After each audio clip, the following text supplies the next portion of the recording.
Welcome to episode 296 of Sports Geek. On this week's episode, I chat with Sydney Sixers GM Jodie Hawkins about the Big Bash, hub life, and winning. Welcome to Sports Geek, the podcast built for sports digital and sports business professionals. And now, here's your host, who's out with an injury again, but can still podcast, Sean Callanan. Thanks, DJ Joel. Yes, my name is Sean Callanan, and I am nursing a little bit of calf soreness, but that means I'm getting out and about, so that's always good. Super thankful that sports are starting to return to Melbourne. I've been lucky enough to go to a few games in recent weeks. I hope sports are starting to return in your part of the world. As always, you can find me on all social media platforms at Sean Callanan, on most of them, or at Sports Geek. Please send us a message if you are a listener to the podcast, and you can contact me the old-fashioned way. Sean at sportsgeekhq.com is the way that you can do that. Before I get into my chat with Jodie Hawkins, just a quick update, bit of an esports update. Gravitas is back. The new league, the LCO, as discussed with Chris Greeley, the LCS commissioner, a couple of weeks ago, kicked off last week, and it was great to see the Gravitas squad get the W against Legacy Esports, last year's champs, by the way. The roster has completely changed, but we'll take the win nonetheless. Please go to gravitas.gg if you're looking to watch and follow the LCO. Get on board the Gravitas train. Also, shout out to my Patreon subscribers. Really do appreciate you supporting what we're doing in the sports business content space across podcasts, newsletters, and Zoom calls. You can sign up for as little as $4 a month. And remember, we have now got the ability to do it annually, so you can sign up and get a discount as an annual subscriber. So please check it out. Go to sportsgeekhq.com/Patreon. In this chat this week, I chat with Jodie Hawkins. She is the general manager of the Sydney Sixers, a Big Bash franchise, which is cricket, for people who do not know what the Big Bash is. They recently completed their season. I spoke to the head of Big Bash, Al Dobson, before the season started, moving into a rolling hub and all the challenges of borders closing and trying to get a season away. It was successful, so it was great to catch up with Jodie post her hub life, spending 60 days on the road effectively, and the challenges that were around that. So here is my chat with Jodie Hawkins from the Sydney Sixers.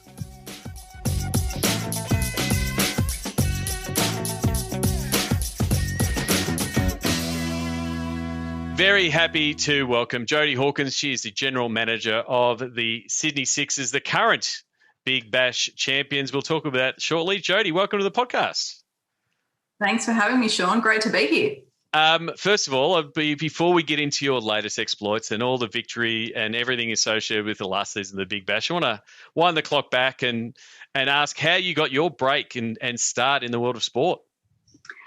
Oh, yeah, it seems like a lifetime ago now, but I studied PR coming out of I only have a diploma in business, majoring in PR and marketing. Yep.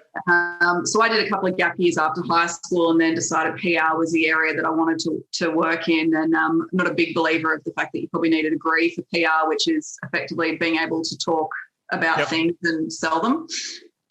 So I moved into tourism. I started off in tourism, so I worked casually at Bridge Climb back in the day and then moved into the PR department. So I was there for a couple of years, and it was probably through organising. I used to help organise different personalities to come in and do climbs and look after all that sort of PR-y type stuff. And I got linked into sport that way. So I started working with sporting clubs. Obviously, they wanted to do different things on top of the bridge. We use them as well for when we were launching products. And sport's always something I've really enjoyed watching and being involved in. Not much of a sports person myself, but really always enjoyed going to games, being part of the atmosphere. And so when it was actually Bonnie Hindmarsh left the Parramatta Eels to have her and Nathan's first child, Archie, she rang and said, would you be interested in applying for this role? And I did, and I started my career at the Parramatta Eels. So I was there in a PR role, moved into an event manager role, and then after a year transferred over to the Sydney Roosters, and I was there for 4 years doing their media and PR. in probably the most interesting of circumstances. I definitely learnt a lot during that period, but that was during the notorious 2009 of 12 off-field incidents and 5 on-field wins.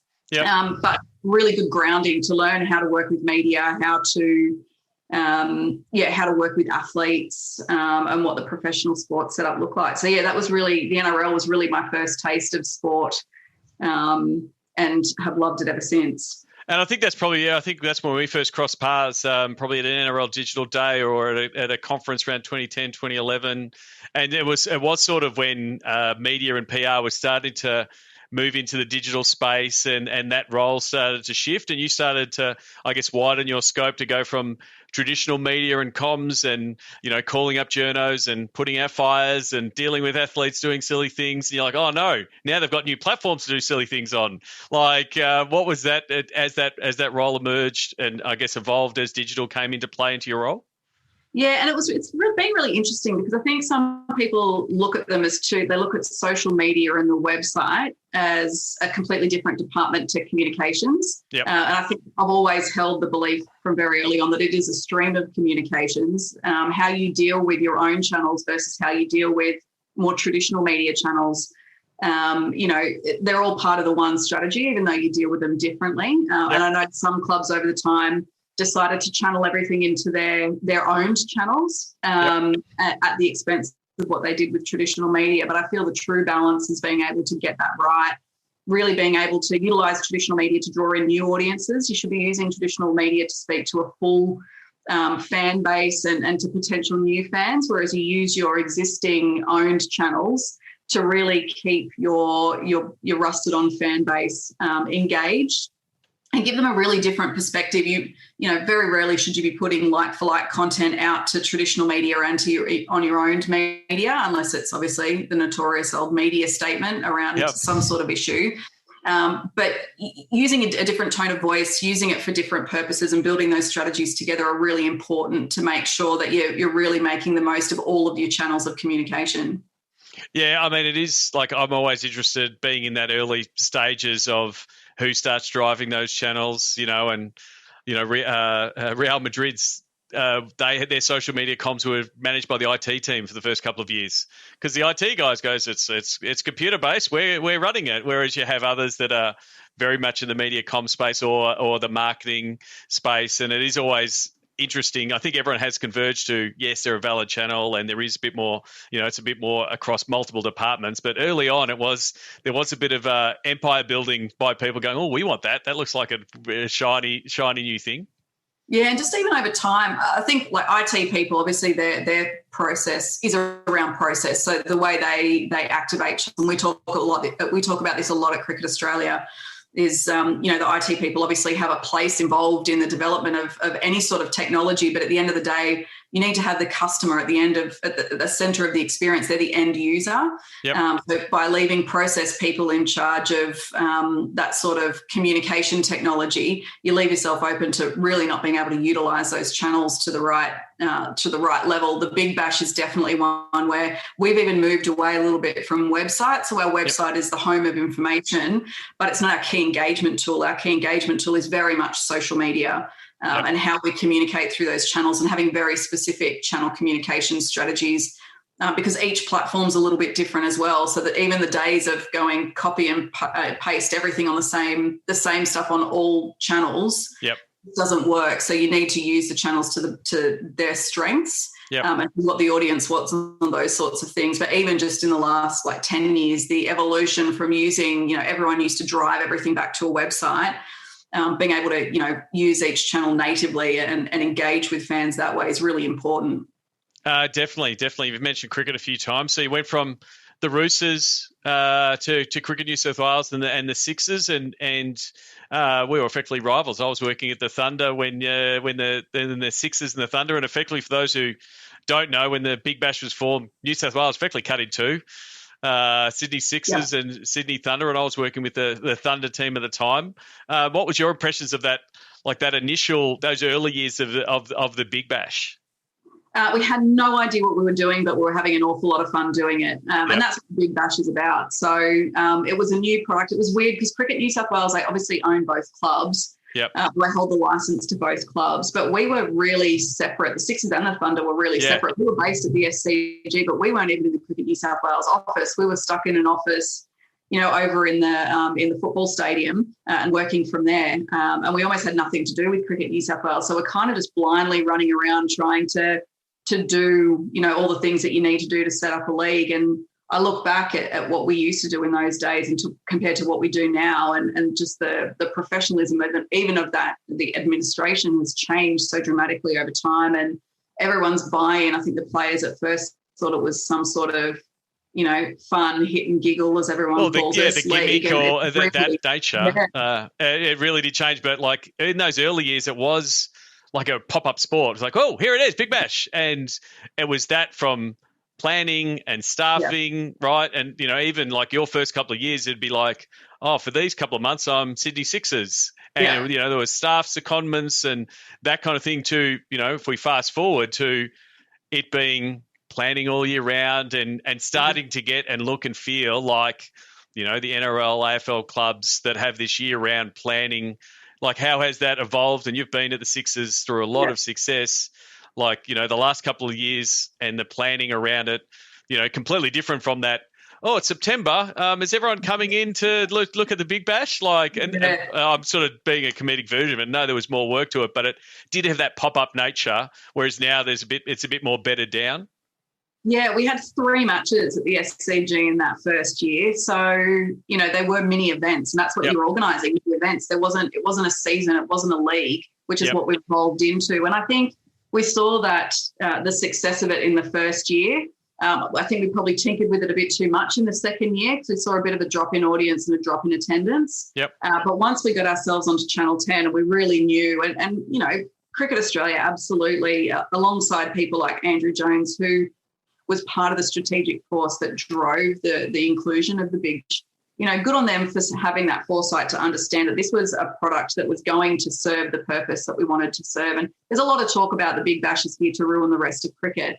It's actually not the case at all. The strategic reason for having the Big Bash is that the fan base of cricket was getting older and it wasn't being replaced at the top of the funnel by young kids. So we laughed that we're the gateway drug, but we are the first introduction for people to cricket. They're not meant to stay with us forever, but they're welcome to. But we needed to get young people back loving cricket, and we couldn't do it through Test match cricket because of, you ask people about cricket and they automatically think 5 days might not end in a result. Why? They don't necessarily appreciate that, the battle that Test cricket is. But we were like this cotton candy kind of league that came in and just where people had a great time.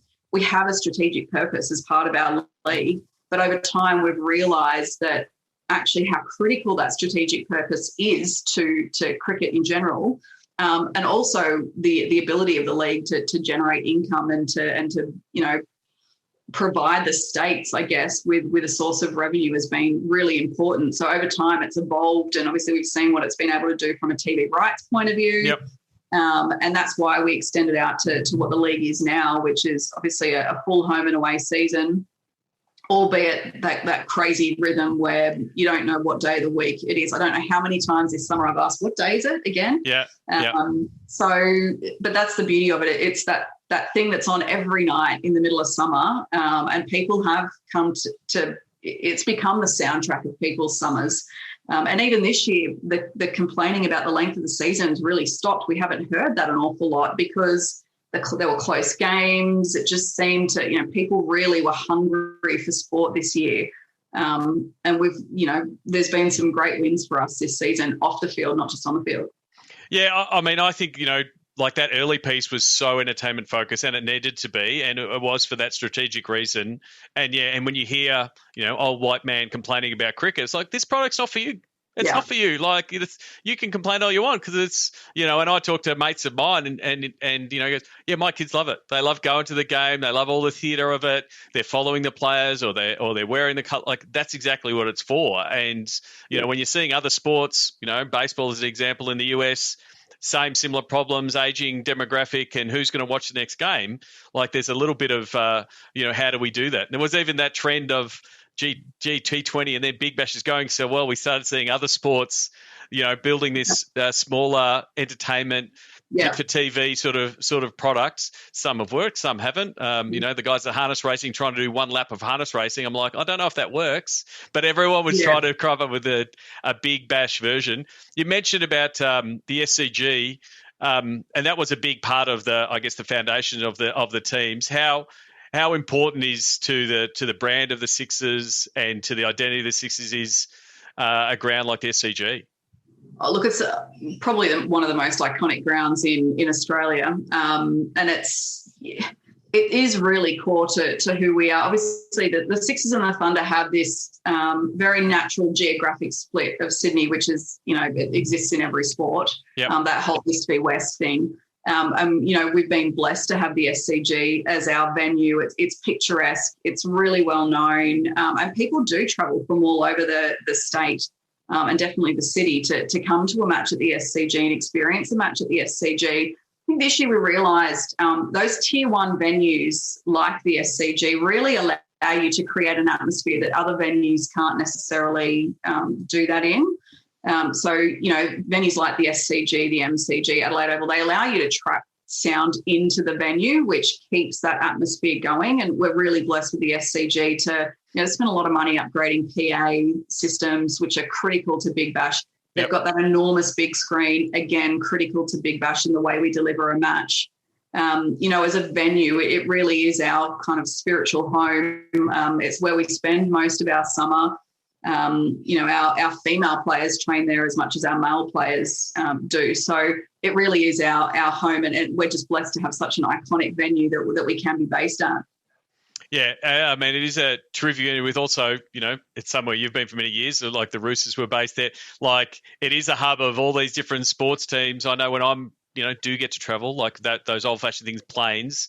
There's nothing better than going to a Azure Cafe and, there's the people from the Swans and then there's the people from the Sixers and the Roosters boys are coming over. So there is that high performance element too, that everyone's pushing each other as well. But yeah, the fan element and I guess the tie to the stadium is critical for your like overall fan experience. Yeah, and that's been something we work really hard on our match days. I think probably we haven't focused on it as much in other sports that I've worked in. And really from the very beginning, the event presentation has been a critical part of what we do with Big Bash. It's not just, we don't just rely on the cricket. The cricket is important and obviously increasingly important. As you build that tribalism amongst your fans, they want to see team success. But for us, the balance is always we need to put on a good show regardless of how the team performs. So we focus a lot because there's only so much we can do. I work with the coaching staff and the high performance guys to build a great list. But at the end of the day, I'm not running out there with a bat and a ball. Thank heavens for that, because I'd be terrible. But our job is to make sure that everything else that happens on a match day has a purpose and entertains the kids. And we often sit there, you talk about the demographic and the target markets. We often sit there and they're like, some of the stuff will be like, I don't necessarily like that. And I'm like, well, are you a mum with kids 5 to 15? Because if you're not, we need to make sure what we're doing is actually delivering for them, not delivering for us. We're not the core demographics. So we spend a lot of time making sure we run what we want to do through the filter of kids, and that it's going to entertain kids. And the most wonderful thing was after the final Saturday, the 6th, a couple of weeks ago, my best mate and her husband and 3 children were there, and they're young kids. They're primary school and under. At 11:30 at night, they were wide-eyed. They just had the best night. That atmosphere just kept them going the whole time, and that's what we want to see. That's what we're there to do. Yeah, and it's that memory making that sort of starts locking in kids, makes the family entertainment like so in later in the years like that, when's the Sixers games coming back? Like we want to go, we remember that time. So that's really important. And obviously, with your media marketing comms background, that's a strength and it fits really well for the Sixers. But stepping into the GM role, what were the things that weren't in your wheelhouse that you had to sort of get up to skill quick with to learn the different components that is the role as GM? Yeah, I think there's obviously a lot more financial management at this level. So bigger budgets and the contribution back to Cricket New South Wales and how it all interplays together has been really important and a really steep learning curve for me. Being more strategic has been a natural evolution. I guess you have to start. We talk about standing on the balcony and looking down and making sure that all the pieces, when everyone else is in the weeds, all the pieces are coming together the way that you want to. Definitely negotiating player contracts. I consult with the people who bring the talent to the table. And once we agree, it's my job to go and negotiate that contract. And that was something I was probably nervous about because I've spent a lot of time working with our playing groups as media manager and how was it going to go stepping into that GM's role and really having to negotiate the dollars, which is where things get a bit funny. Yeah. But I've actually found the strength of my relationships has enabled those to be quite decent conversations. There's always a bit of barter back and forward, but I think when you approach those conversations respectfully, as I have, you usually end up with the right result. And I'd say, obviously the proof is in that right now. But I was definitely nervous about it. But yeah, I'm lucky to work with some great player managers as well who understand, the Sixers is about family and keeping the group together. And sometimes that might mean taking a little bit less, but it definitely gets paid back in obviously a great environment and with titles now to go with it. Yeah, I mean, it is something where you've just got to respect the process and go, even though we're having backwards and forwards here, like we're still trying to recruit you. We still want you to be a player. Like I've just gone through that with recruiting players for Gravitas, and I'm like, we're having an argument here or we're disputing something, but it's like hasn't stopped my goal of still wanting to sign you, and these are the objectives. And it's trying to both impart that message and I guess leveraging that relationship actually helps that part. Yeah, definitely. But also on the other foot, I've had to tell players they're no longer contracted. And I'm a big believer in you need to be having that conversation with people. You need to be respectful. They've bought into your club at some point or another. And if they're not part of your plans moving forward, you owe them that respect of having that conversation with them to explain why. So it's about being respectful and upfront and just really clear with, why either you are or you aren't signing them. And why, you can afford to pay a certain amount or what else comes with it. Likewise, I do spend a lot of time talking to player managers about, well, this is what our culture's like. So how is this person going to fit into this culture? Because that's very important for me. I can't sit there and tell you how good a cricketer that is technically the way coaches and high-performance staff can. Yep. But my job is also to make sure culturally that we bring people into our teams who are going to add and not subtract from it. Because our culture is really important for both teams, our men's and women's team, but also from a club point of view.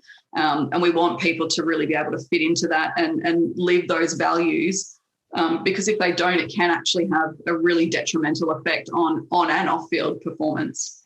I mean, you did touch on, obviously talking about culture there is something that you've been helped shaping in your role for the last 10 years and then effectively the custodian of it now, sort of running things. Like how much is that like interwoven and a bit of secret sauce behind some of the success of the Sixers? Yeah, I wish I could bottle it, but I don't know how to. It really has been, especially with our men's team this year. And we had a women's hub at the beginning of the summer, so October, November, which was particularly difficult. And looking back, we'd probably handle it really differently because I don't think it helped my group as well as probably the broader WBBL group. I think there's a lot that we've learned from it.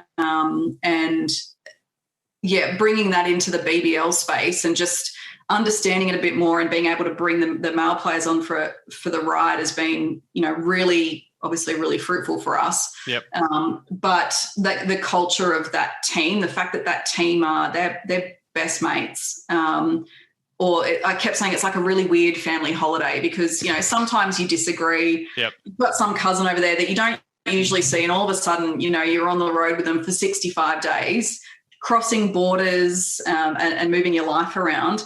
The fact that you could lob at breakfast and anyone could be there and you'd sit and have a chat, the fact that you could go out for dinner with anyone, there was always someone to help at training, there was always someone to help get stuff on and off the bus, on and off, in and out of airports, all those sorts of things. The fact that everyone had each other's back was what got us through that really long time on the road.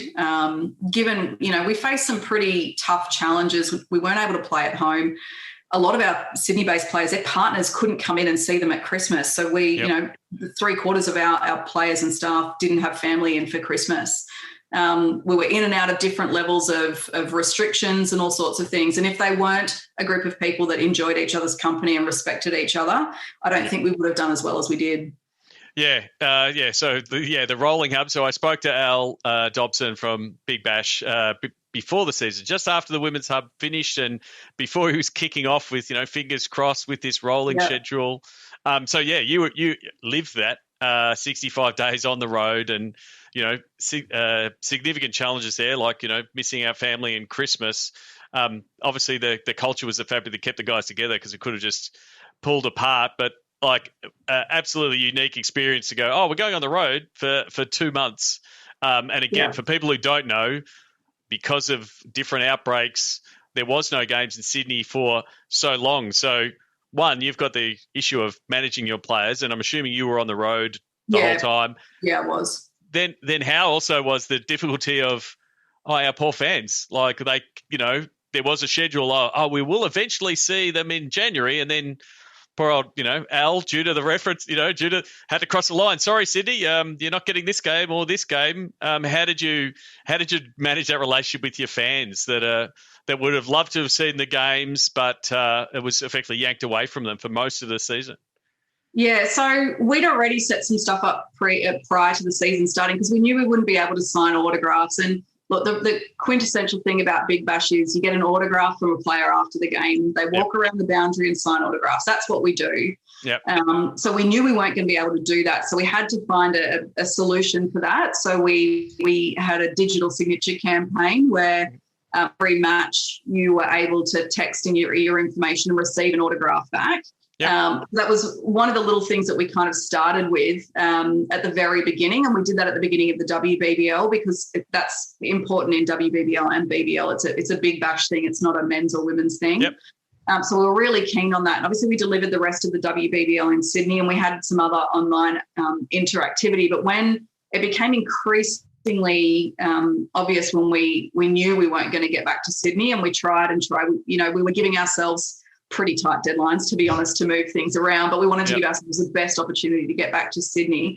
But when that became obvious, we just sort of pulled out the list of things we'd been thinking of since the beginning of the season about interactivity.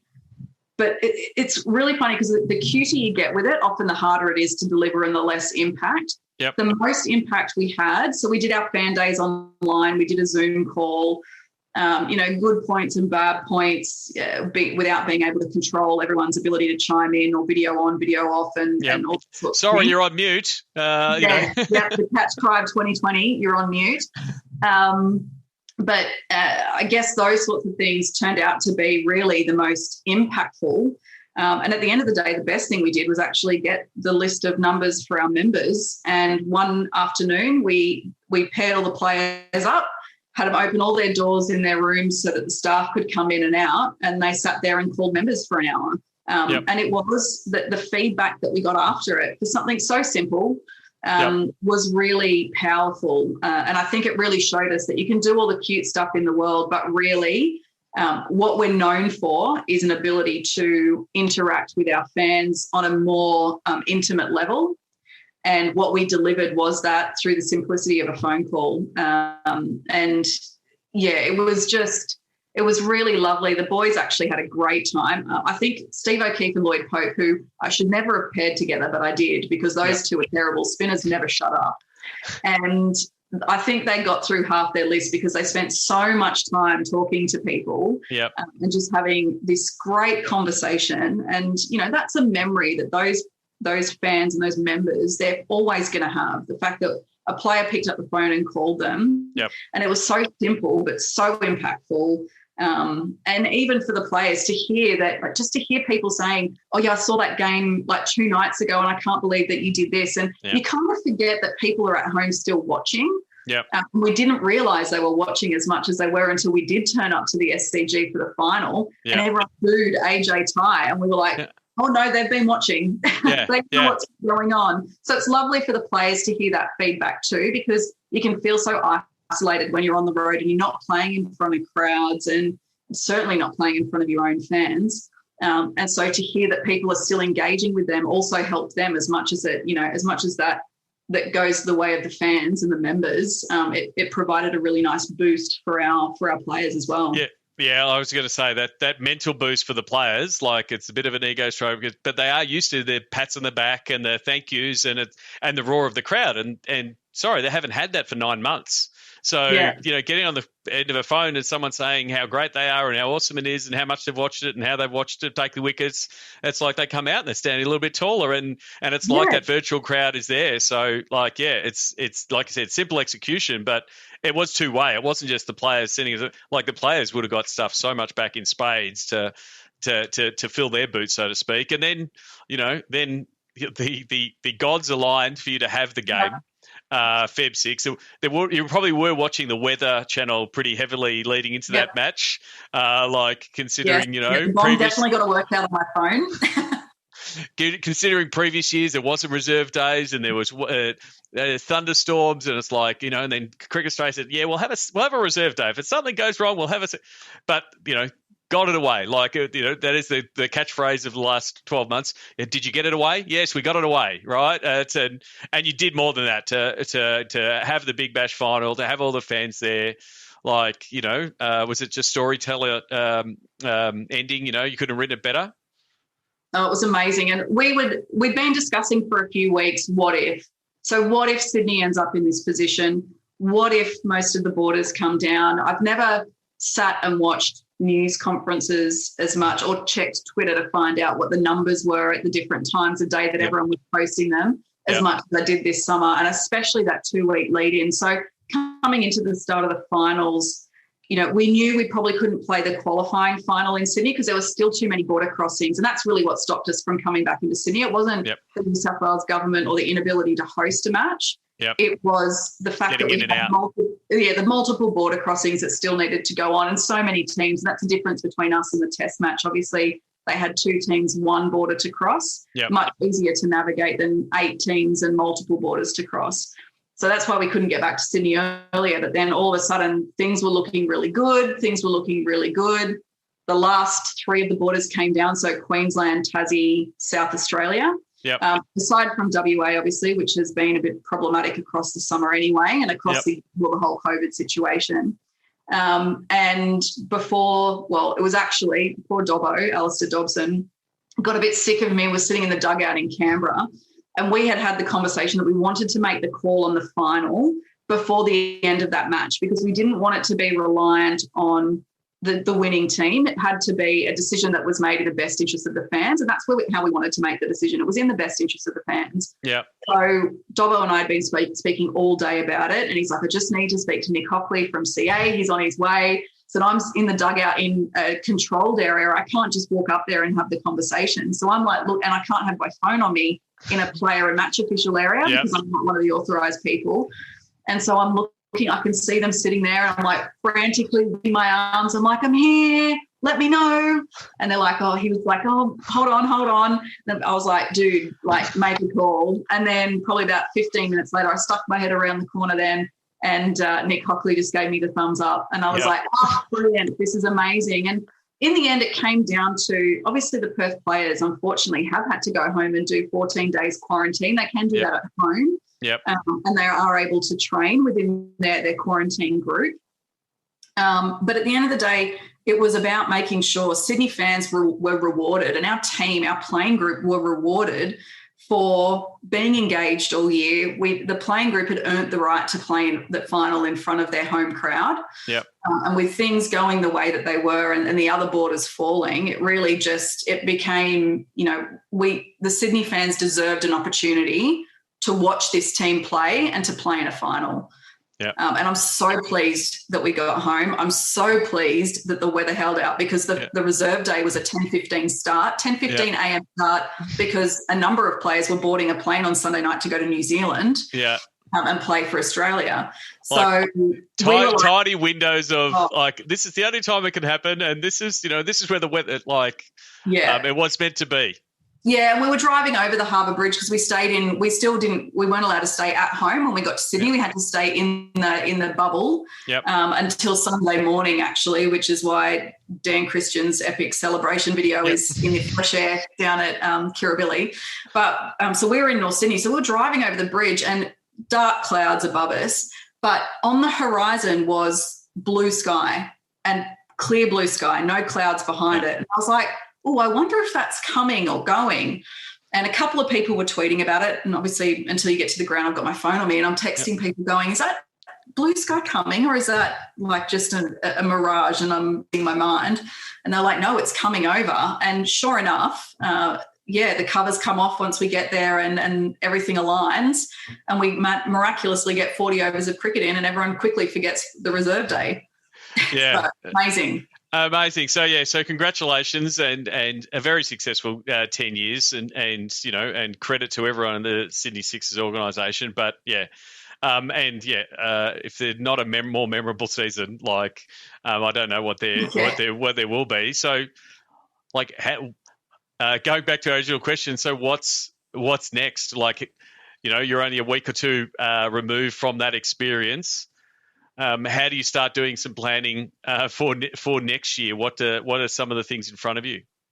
So there's obviously some list stuff that we're working on. So really making sure our women's list is strong moving forward. I think we know we've got a bit of movement we need to sort of make there, and that's already underway.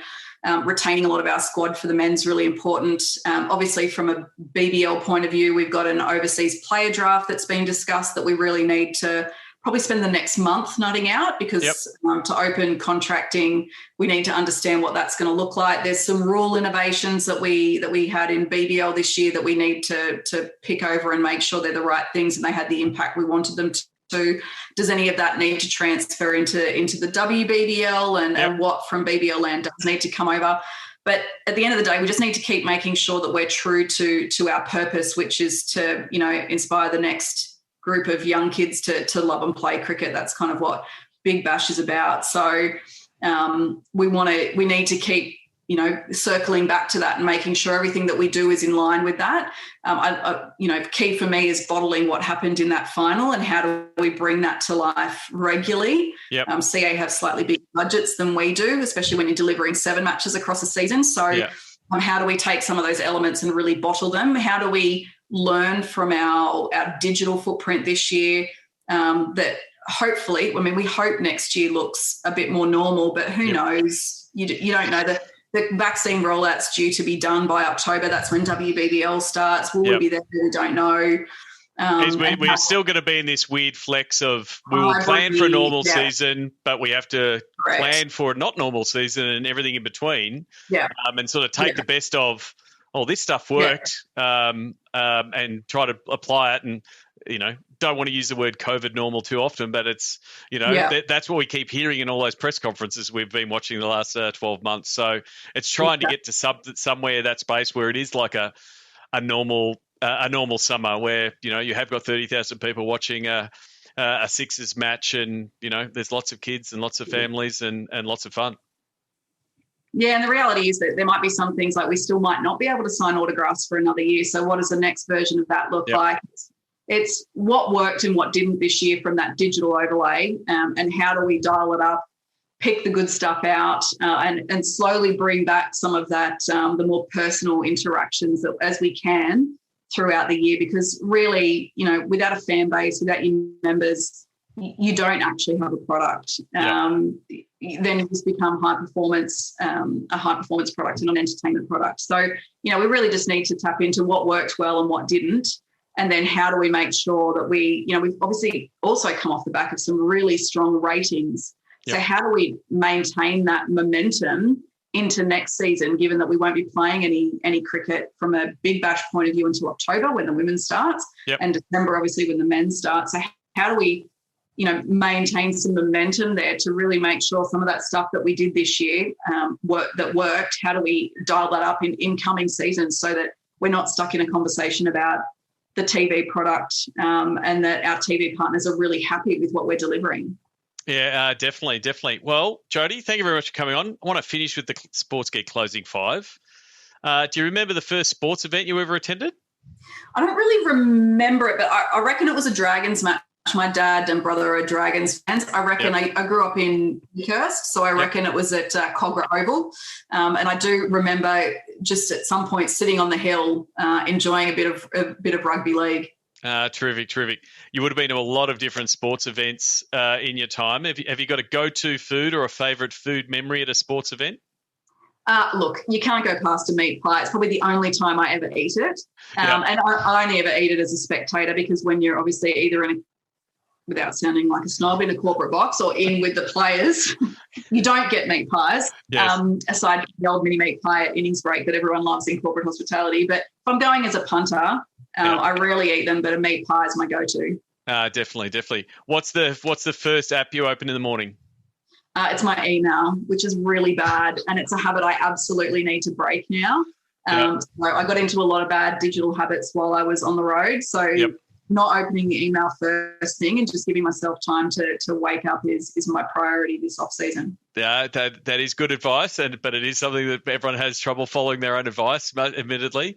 Is there someone that you follow, whether it's on Twitter or an author or someone that you read, that you suggest the listeners should also follow, and why? Look, I love following Elisa Healy on social media. She is witty. I feel that as an athlete, she really uses it to its full potential. She's herself on social media. And I think sometimes you find the athletes that don't use it authentically. And she is definitely someone who uses it authentically. I'm also a bit of a fan of the grade cricketer, but you do need to understand that grade cricket mentality to get some of the jokes, but it is quite funny.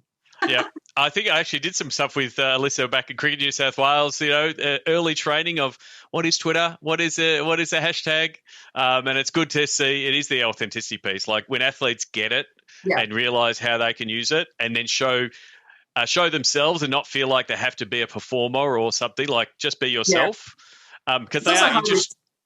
They're interesting themselves, but there's this pressure of, I've got to be funny. And so, no, you're not a comedian. You're an athlete, and you've got all these different interests.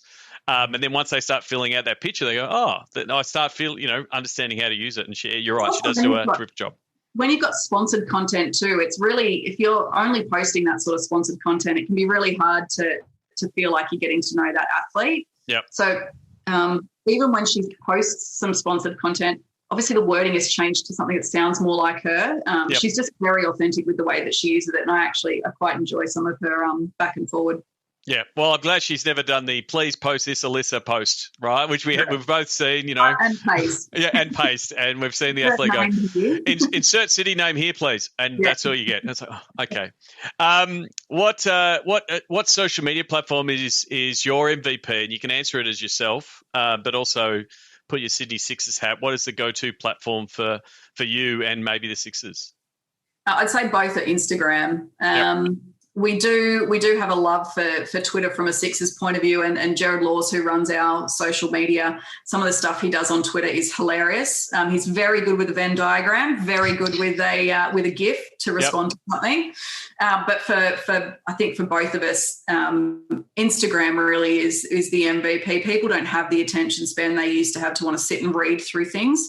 So being able to tell your story visually is really. Yeah, I probably spend more time on Instagram than any other platform looking at what other people are doing. So photos, videos, people want to see those sorts of things. And I think really Instagram is the MVP of the social media platforms.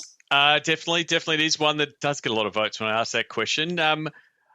While we wrap things up, how can people find you on the internet? What is the best channel for people to reach out to say, hey, Jodie, I listen to the podcast?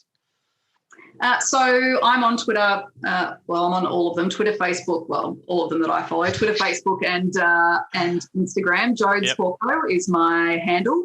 Yes. I am on LinkedIn, although I'm not as active as I should be. I have done a few posts of late, but it's not my most active platform. But, Jodes Hawko is the best place to find me. And I probably spend more time on Twitter and Instagram than anything else. There we go. Jodie Hawko, very Australian Twitter. It's like you Australianise your name. It's like I want to do it for both my first name and my second name. No one wants to type all that stuff out. That's way too many letters in a handle. So exactly. Jodie Hawko on Twitter or Jodie Hawkins on LinkedIn. Please let her know that you listen to the podcast. Thank you very much, Jodie. I really do appreciate the time. Great to speak to you. Thanks, Sean.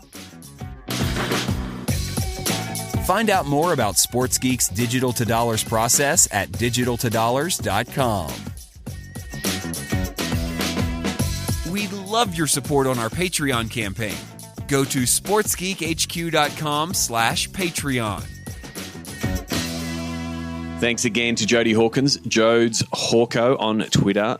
Please reach out to her on Twitter. Tell her that you listened to the episode, or reach out to her on LinkedIn and say thank you. I really do appreciate it when listeners reach out to podcast guests and say that they listen. It is a great pat on the back for me, but also for the guests for giving up their time. Before I wrap things up, I wanted to give an update.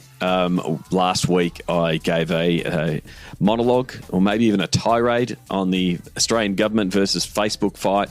At the time, Facebook had turned off the tap to a lot of news media outlets and even a lot of sports pages, and even to a couple of sports digital agencies. So Sports Geek's page was down after that fight. I don't know if my monologue triggered it, but also Gravitas was taken down.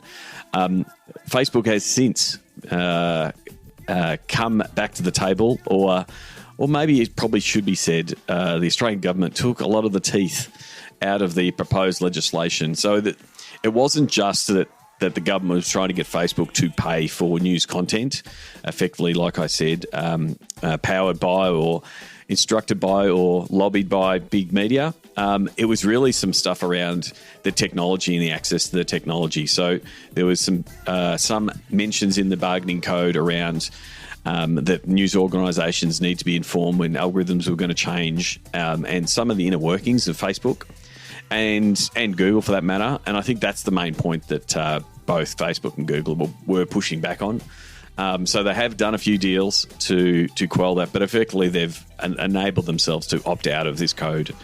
The resolution has happened. In my case, depending where you read, the media will say Facebook back down. In my opinion, the government balked.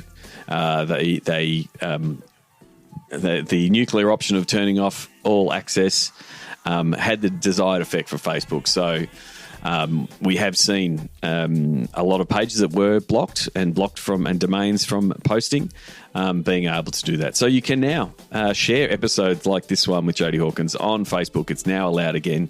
You can go to sportsgeekhq.com, and you can also check out Gravitas on the Facebook page, as well as all of those smaller digital operators that were caught up in the fight. So I hope to see potentially some of those smaller, nimble, digital-first publishers actually get part of the revenue split and the money that might flow from Facebook. But I don't believe for a second that any of that money is going to end up in furthering journalism, which was the rhetoric that was pushed forward. So it's been resolved for now. Facebook and media are bedfellows again, but it's still a bit of a watch this space. Australia was definitely used as a case for the rest of the world to not try to force Facebook to do certain things, and I think that was why it was tackled so tactically, I guess, strategically, because they weren't just responding to the Australian government; they were also putting other governments on notice if media orgs were trying to pull the same thing. So that's the update on there. All back to normal 1 week later. I didn't bother putting in any requests to get my Facebook page back. We know how hard it is to get some support out of Facebook, but it did come back.